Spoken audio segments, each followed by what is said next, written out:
And I've always been running behind. I was late today, and I know Dan gets nervous, so I was going to be on time. I thought I was going to be early today. I've got noon right now.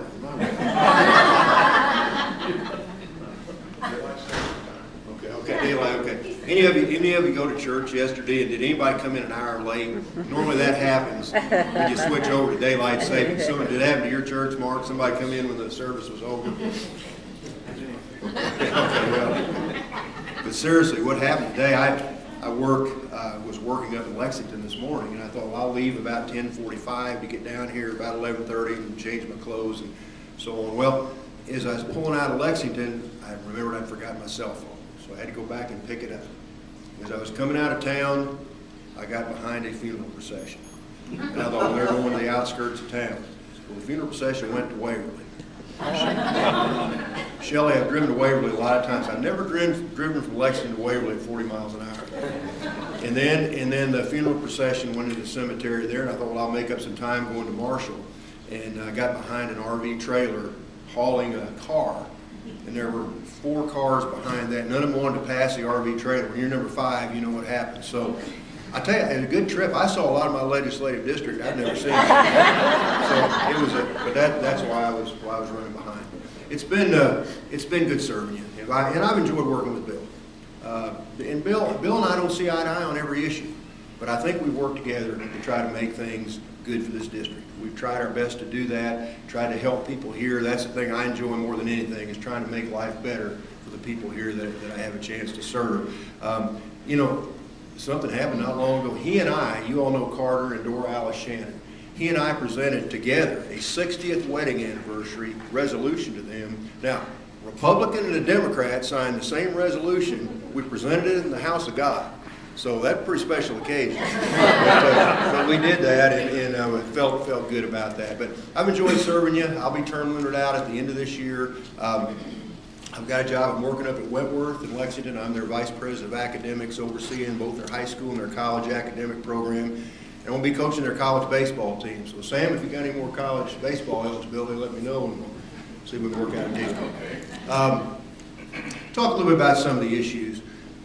You know, I think the big issue that we talk about is the budget. I know that's what you're concerned about. The budget has not been approved yet at the state level. It'll go to the House floor next week. We'll pass it. It'll go to the Senate. Now, just to give you some overview, first of all, Craig, education. The governor has tried his best to hold the line on funding for education. The foundation formula is going to be funded at about the same level it has in the past. And some state services have been cut. So I think it's good that that's going to happen. You probably heard there was a $106 million withhold to higher education. That money's been restored. So that money's back into the higher education budget right now. Now, the sad thing about that, some of that money was taken away from services to the blind. So whether there'll be an attempt to put some of that money back into the blind fund, I don't know. It's tough. We have to make decisions like that between higher education and services to the blind.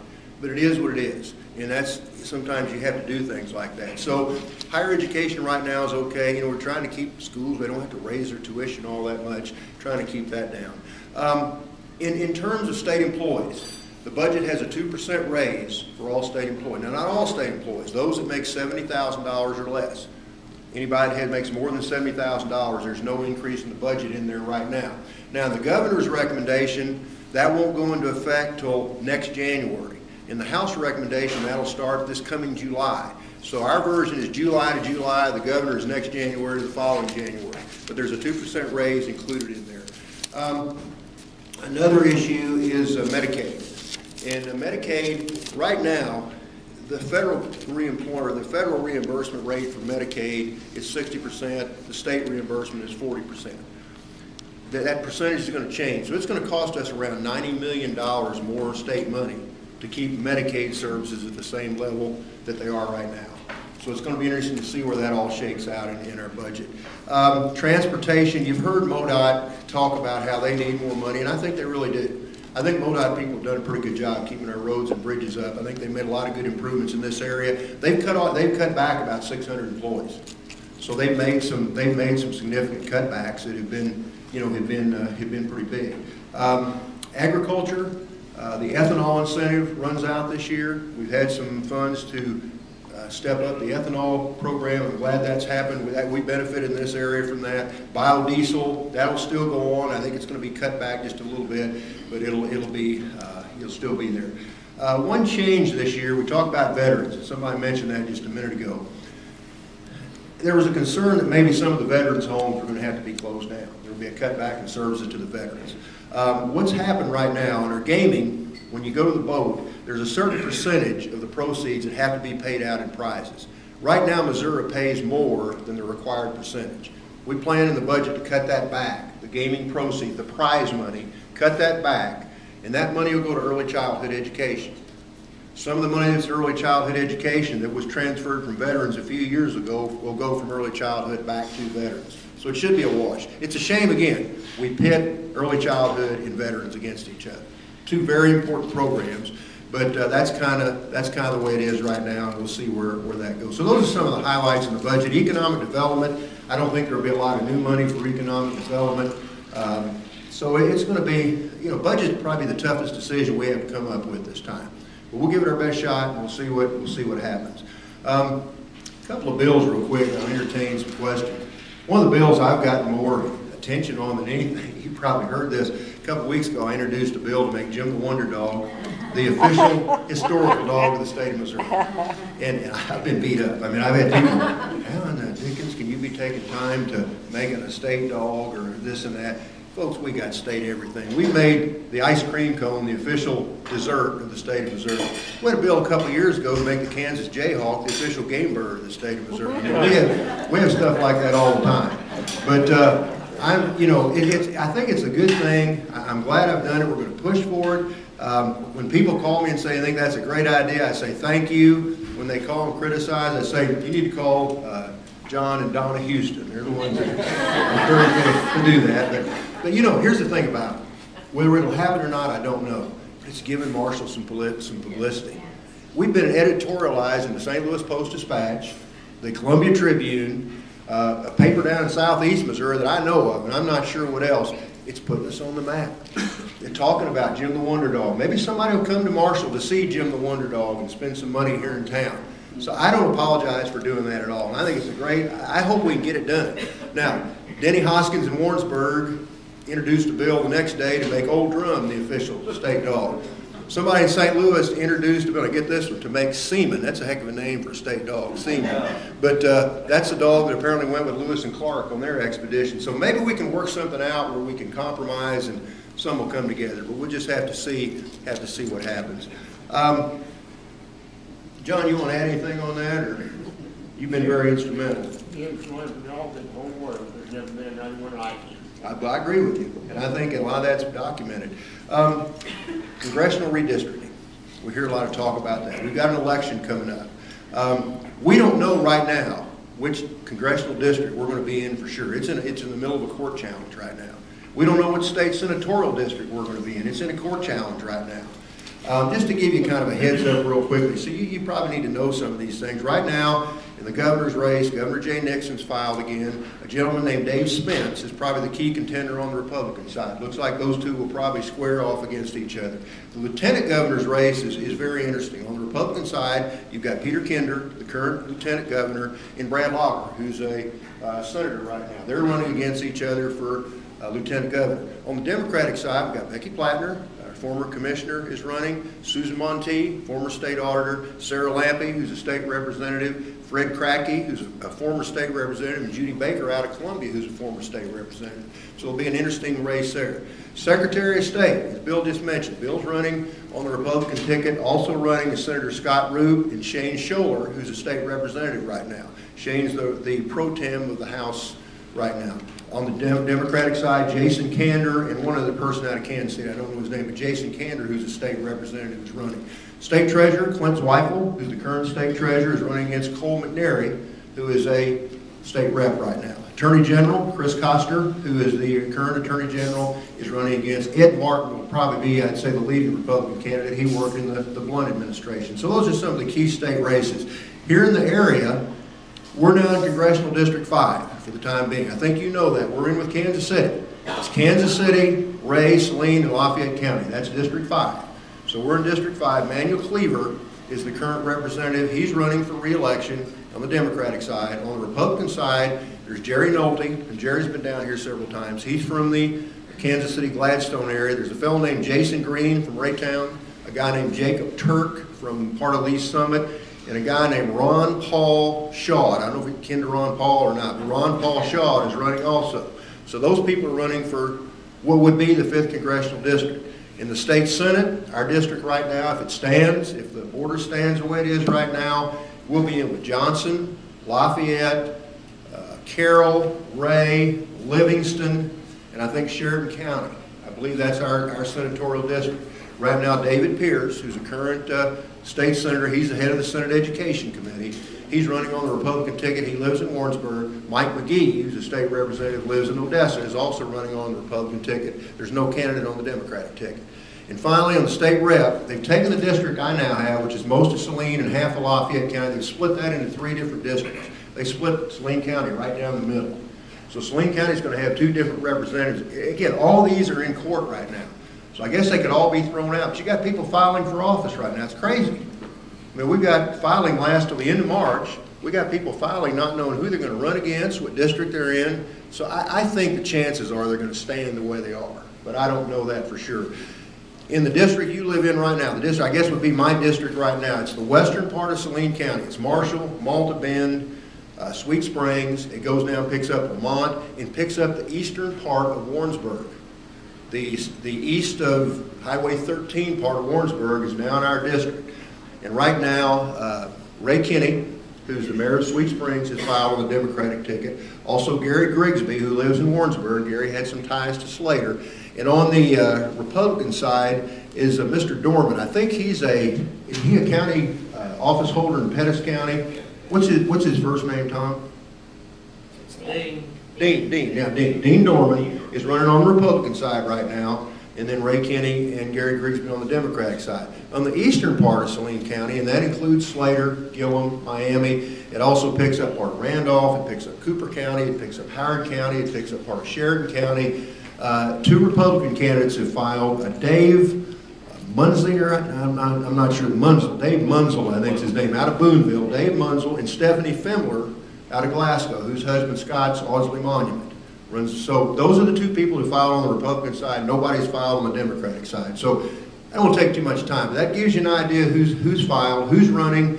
That filing lasts until the end of March. So it's still wide open. Other people can sign up if they want. A couple other bills real quickly, and I entertain some questions.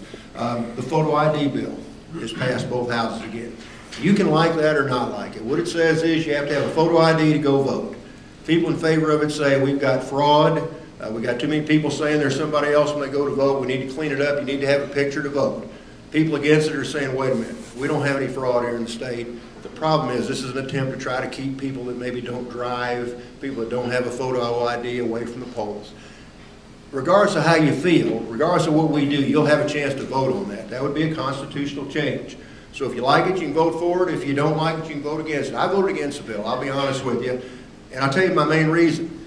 I think voting is a fundamental right. When we get 25% of the people to the polls to vote, I think we need to figure ways to make it easier to vote as opposed to throwing roadblocks out there. But that's just my own personal opinion. You can tell me I'm nuts or whatever you want, but I just kind of the way I look at that issue. Bill talked about I-70. I am not in favor of making I-70 a toll road.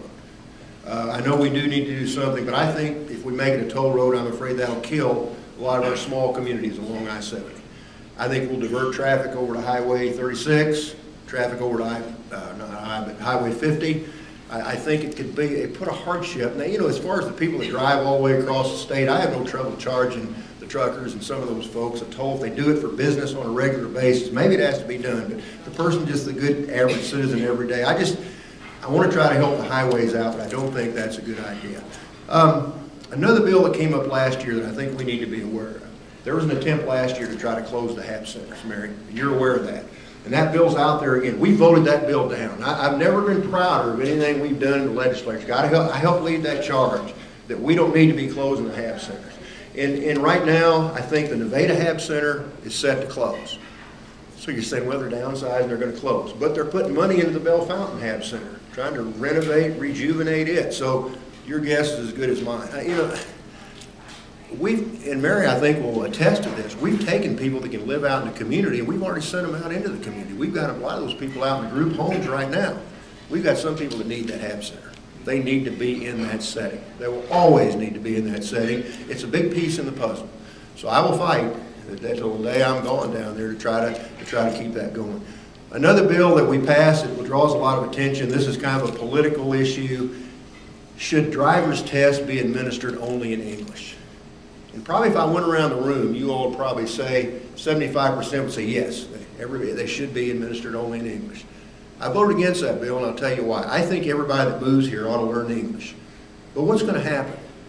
If we only administer it in English, do you think that's going to stop people that don't speak English from driving? My opinion is they're going to drive. They're going to get behind the wheel and drive. They're not going to have insurance. When they go out and have a wreck, whose rates are going to be affected? So I think we've got to encourage people to try to learn the English language. I'm behind that 100%. If you live here, you need to try to learn the English language. But again, I think we've got to be flexible enough. Let's don't shoot ourselves in the foot and create a situation where we're having a lot of uninsured motorists out there driving. It's going to be a problem for us. So a couple other things I'll mention, then I'll be quiet. Beware of the fair tax. And I think we've talked about that before. There's a campaign again to put the fair tax on the ballot. What the fair tax would do, it would eliminate the state income tax. And that all sounds good, but that would raise the state sales tax considerably. And it would also, some of the services you don't pay state tax on right now, you would pay, like for professional visits, things like that. And nobody can really tell you how high the state sales tax would have to go if we eliminate the state income tax. And you can imagine if that goes up, you imagine paying 13–14% on a new car purchase. That would be a tough thing to swallow. Then one more thing in education. We've got a bill. As I said, that we're trying to keep funding about the same as it was this year for schools, but we've got a new funding formula. If we don't make some kind of revision to that formula this year, Craig, there's going to be a huge shift of money from certain school districts to other school districts. We don't need to be doing that during tough financial times. Schools are fighting some hardships right now. We need to give schools basically the same amount of money they got the year before and say, that's your budget, you need to go with it. But if we don't do something, we haven't done anything the last 3 years, if we don't do something, there will be a huge shift of money this year from certain school districts to others. The problem is we've got to be able to do that, but there's some other things tacked on to it that aren't good. So it's going to be an interesting issue. Last thing I'd mention, you probably heard last week, there's been an attempt to put Rush Limbaugh in the Hall of Famous Missourians. Now, I don't know if you know about the Hall of Famous Missourians or not. It's at the Capitol. We've got outside the rotunda, between the House and the Senate, there's all these busts out there. And these are famous Missourians that have been inducted into the Hall. You got guys like Harry Truman, you've got Stan Musial, you got J.C. Penney, Walt Disney. A few weeks ago we put Buck O'Neil, the famous African-American baseball, put him in there. Well, the Speaker wants to put Rush Limbaugh in there. Pretty controversial right now. That's something I would have trouble supporting. But we don't have really any say. It's kind of, I just think some of the, I mean, I know Rush Limbaugh is notorious. He's famous, a lot of publicity, but I just think some of the things I myself would have trouble supporting. But that's me. But that's another issue that's out there right now. So those are some of the key issues we're dealing with. I'd be glad to, don't want to go too long. I'm glad one thing, higher education, Sharon, I know from Missouri Valley's here, Access Scholarship is still intact. Access Scholarship, a lot of the students at Missouri Valley depend on Access Scholarship. And it's very important. I'm glad we're going to keep that in the budget. That should stay. So I think things are going to be okay there.